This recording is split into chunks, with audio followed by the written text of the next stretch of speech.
First ever factory outlet Mukunda jewelleries, KPHP, Somajiguda, Kothapet, Khammam. నమస్తే రమగారు. నమస్తే చే రమగారు, కార్తీక పౌర్ణమి. కార్తీక మాసం అనగానే మాసం మొత్తం ఒక విశిష్టత అయితే పౌర్ణమికి మరో విశిష్టత కదండి, స్పెషల్. మరి పౌర్ణమి యొక్క విశిష్టత. పౌర్ణమి కంటే ముందు మనం ఏం చేస్తాం, క్షీరాబ్ది ద్వాదశి, చిలుకు ద్వాదశి ఇవి చేసుకుంటాం కదా. ధాత్రి, తులసి ధాత్రి కళ్యాణం చేస్తాం. అవి రెండు ఇవి చేసుకుని అదొక హడావిడి. 3 రోజులు గడవగానే పౌర్ణమి వస్తుంది. పౌర్ణమి మరీ విశేషము. పౌర్ణమి నోములు ఉంటాయి చాలామందికి. అవును, పౌర్ణమి నోములు మరి ఎవరెవరి ప్రాంతాల్లో ఏ రకమైన నోములు ఉంటే అవి తప్పకుండా చేయండి, మానకుండా. నాకు తెలియదండి అని చెప్పకండి, ఎవరో ఒకళ్ళని అడగండి. ఉంటే వాళ్ళని ఫాలో అవ్వండి. లేకపోతే మనకు అవి ఎందుకు, మనకే బోల్డ్ ఉంటాయి. అదే కదా.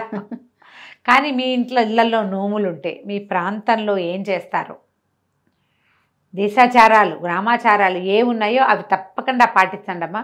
మీ ద్వారా అవి తర్వాత తరాలకి వెళ్తాయి. మనకి దాన్ని కంటిన్యూ చేయటం, మన కలి ప్రభావం వల్ల ఒక తరం నుంచి రెండో తరంకి అందవలసినవి ఏవి అందకుండానే పోతున్నాయి. పిల్లలకి అన్నం ఎలా పెట్టాలో కూడా మర్చిపోయే స్థితిలోకి వచ్చాం మనం. మీరు కాన్ఫిడెంట్గా లేకపోతే, మనం కాన్ఫిడెంట్గా లేకపోతే మన పిల్లలకి ఏం చెప్పలేము, సమాధానం చెప్పలేము. కాన్ఫిడెన్స్ ఎప్పుడు వస్తుంది, చేస్తూ ఉంటే వస్తుంది. ఏమో నేను చిన్నప్పుడు చేసేవాళ్ళని నాకు తెలియదంటే మా అమ్మకేం తెలీదు మీరు చెప్పండి అంటారు నన్ను ఎంతసేపు. అది చెయ్యొద్దమ్మా. మీరు ఏది చేసినా కనుక్కుని చేయండి, తెలుసుకుని చేయండి. ఏటా ఒకటే చేయండి. ఈ సంవత్సరం ఈ అక్కగారు చూపించిందని ఇది, ఆ సంవత్సరం వచ్చే గురువుగారు ఏదో చెప్పారని అది, ఈ సంవత్సరం అంటే అందరికీ చూపించడానికి గొప్ప కోసం ఒక డాంబికానికి పిచ్చి వేషం, అవేవో రాష్ట్రాల్లో వేసే వేషాలు ఇంట్లో వేసి చెయ్యొద్దు. అలా పిచ్చి పిచ్చివి ఫాలో కాకండి. వాళ్ళు ఒట్టి వీడియోలు మీకు సరదాగా చూపిస్తున్నారు అంతే తప్పిస్తే అట్లా అవ్వద్దు, అది తప్పు. ఇప్పుడు నేను చెప్పినా కూడా నేను మీ ప్రాంతం అని చెప్తా ప్రత్యేకంగా. నేను ఇంకొకళ్ళని ఫాలో కాను చచ్చిన. మనం కూడా మన ఇంటిది ఫాలో అయితే ముందుకెళ్తుందమ్మా. దీన్ని ఇప్పుడు మన దాన్ని ముందుకు తీసుకెళ్ళాలి.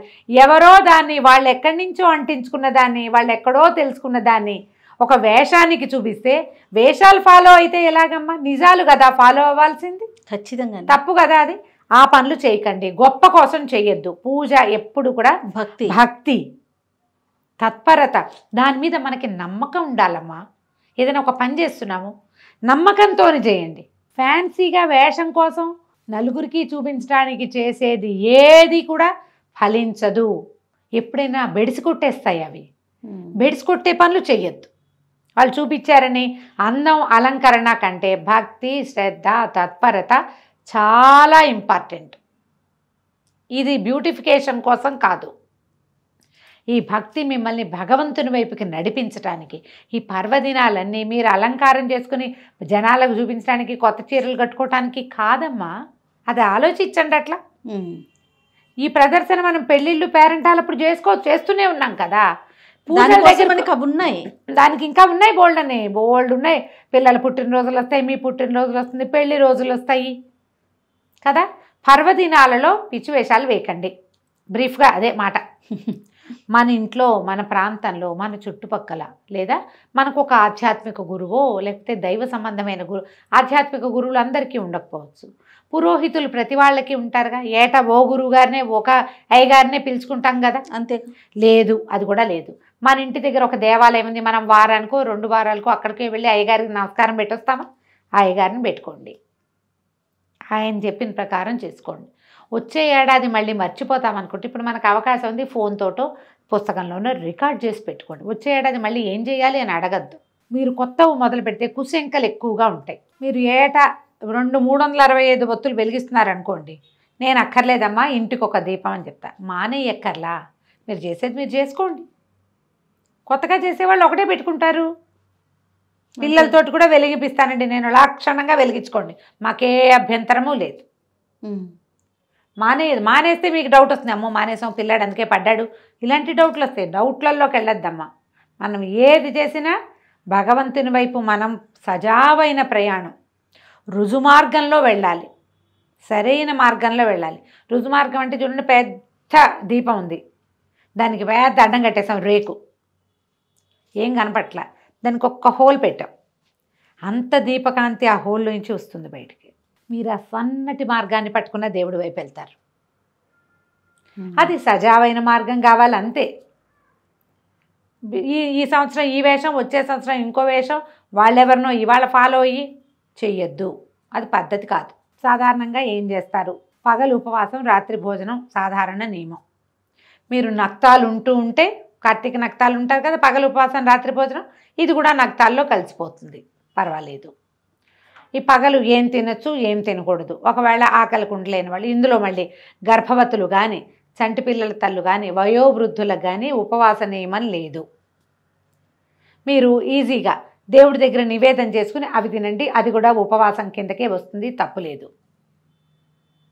పొద్దున ఏదో నివేదన చేస్తాం, పాలు గిళ్ళు పెడతాం, అన్నం వంట చేసుకుని వంటంతా పెట్టేయండి, శుభ్రంగా తినండి ప్రసాదాన్ని, ఉపవాసమే. ఉపవాసం లేను అని చెప్పక్కర్, మేము ఉపవాసం లేవండి అన్నం తిన్నాం అనక్కర్లా, ప్రసాదమే తిన్నాం మేము, చూపించాం కదా. కూర పప్పు, పిల్లలకి ఏదో వండుతాం చిన్నదంత అన్నం, అది కూడా నివేదన చేయండి. పిల్లాడు కూడా ఉపవాసం ఉన్నట్టే చంటాడు కూడా చక్కగా. ఈ పని చేయండి. ఈ పెద్దవాళ్ళందరూ దీనికి సూర్యోదయానికి ముందే స్నానం చేయాలి, పగలు నిద్రపోవద్దు. కానీ ఇందులో మళ్ళీ గర్భిణులు, పెద్దవాళ్ళు, చంటి పిల్లల తల్లులకి అమెండ్మెంట్, వాళ్ళకి లేదు ఆ నియమం. మీరు ఉపవాసం చేయదలుచుకున్న వాళ్ళు పగలు పడుకోకండి. పొద్దున ఎప్పుడో లేస్తాం, ఆ మాత్రం అలసట వస్తుంది లాంటివి పర్వదినాల్లో చెప్పుకోకండి. నెలంతా మీరు పగలు పడుకోకుండా ఉండలేకపోవచ్చమ్మా, దానికి నేనేం చెప్పను. కనీసం ప్రత్యేక పర్వదినాల్లో పగలు పడుకోకండి. ఆ మాత్రం నిద్ర వస్తుంది కదా, కాసేపు పడుకోండి, చేరబడండి. నో, రాత్రికి పడుకుందరు కానీ పెందరాళి. పర్వదినంలో చేయొద్దు. మనకి ఫలితం పూర్తిగా కావాలంటే ఇది పద్ధతి. మన అమెండ్మెంట్లు మనం చెప్పుకుంటాం, శాస్త్రానికి చెప్పలేము అవన్నీ. కరెక్ట్ అండి. సాయంకాలం చీకటి పడంగానే పెందరాళ్ళే వాకిళ్ళు ఊడ్చుకోండి, ఇల్లు ఊడ్చేసుకోండి, చకచక. ఏదైనా పని మా ఇంటి అమ్మాయితో చేయించుకోండి, ఏదో మీరే అయితే చేసుకోండి. సావాకిట్లో సంజకి ఒక ముగ్గు వేయండి, సంజ ముగ్గేసుకోండి. తర్వాత తులసి దగ్గర శుభ్రం చేసి ముగ్గేసి పెట్టుకోండి.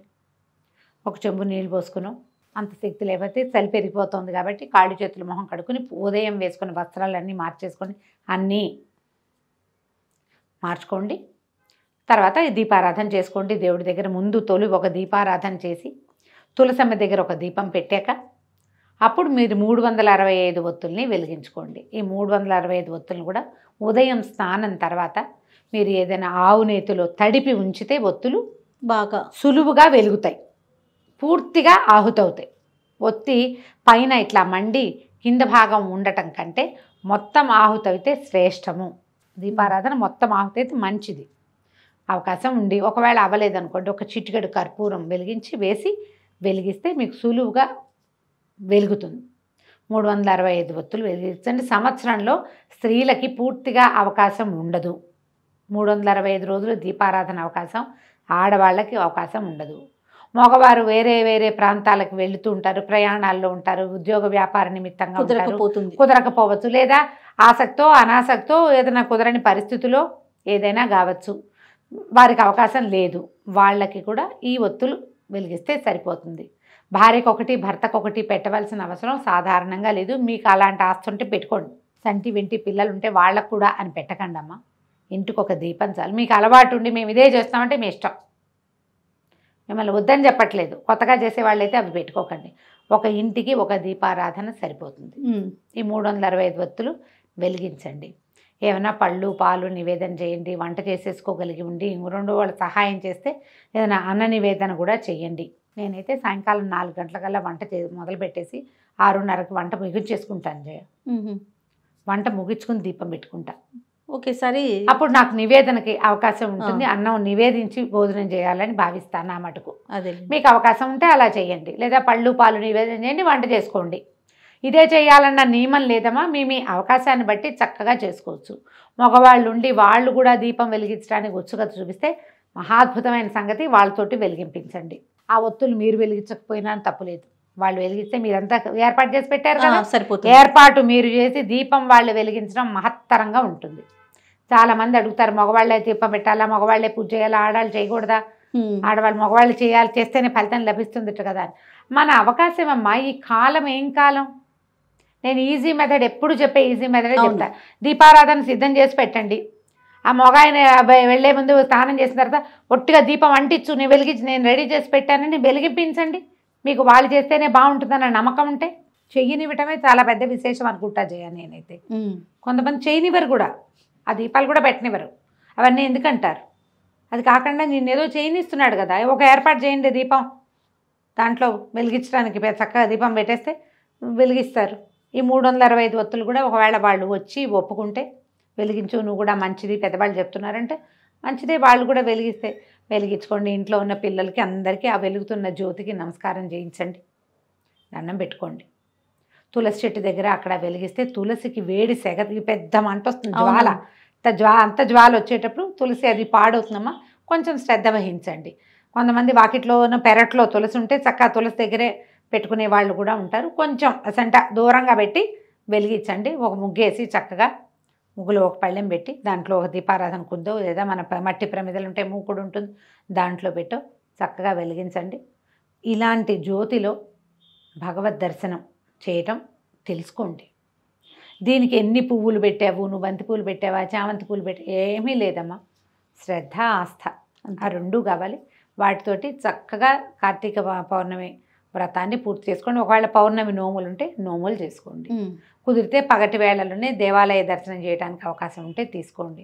ఇంత పెద్ద పని ఉంది కాబట్టి ఈ రోజున కాబట్టి మరుసటి రోజు చేసినా పర్వాలేదు. ఇవన్నీ పెట్టి అక్కడ కూడా పరిగెత్తి హైరాన్ పడకండమ్మా. ఏ ఒకటి చేసినా కూడా మంచిదే, ఏం చేసినా శ్రద్ధ భక్తితోటి చేసుకోండి. ప్రమాదాలకి పాలు కాకుండా చూసుకోండి. దీపారాధన వెలిగించినప్పుడు కాస్త పిల్లల దగ్గరకు వచ్చిన మీవే ఏదైనా సిల్క్ చీరలు అవి అయితే ఇబ్బంది పడతారు, కాస్త జాగ్రత్తగా వెలిగించడం. తర్వాత ఇవి కార్తీక పౌర్ణమి నాడు 4 టపాసులు కాల్చడం, పిల్లలతో టపాసులు కాల్పించండి, బాగుంటుంది. చక్కగా జరుపుకోండి. హైరాణ పడద్దు, ఎక్కువ ఏదో చేసేయాలని అనుకోవద్దు. ఏం చేసినా భక్తి శ్రద్ధలతో చేద్దామన్న ఆలోచన మాత్రం పెట్టుకుంటే చాలు. రైట్.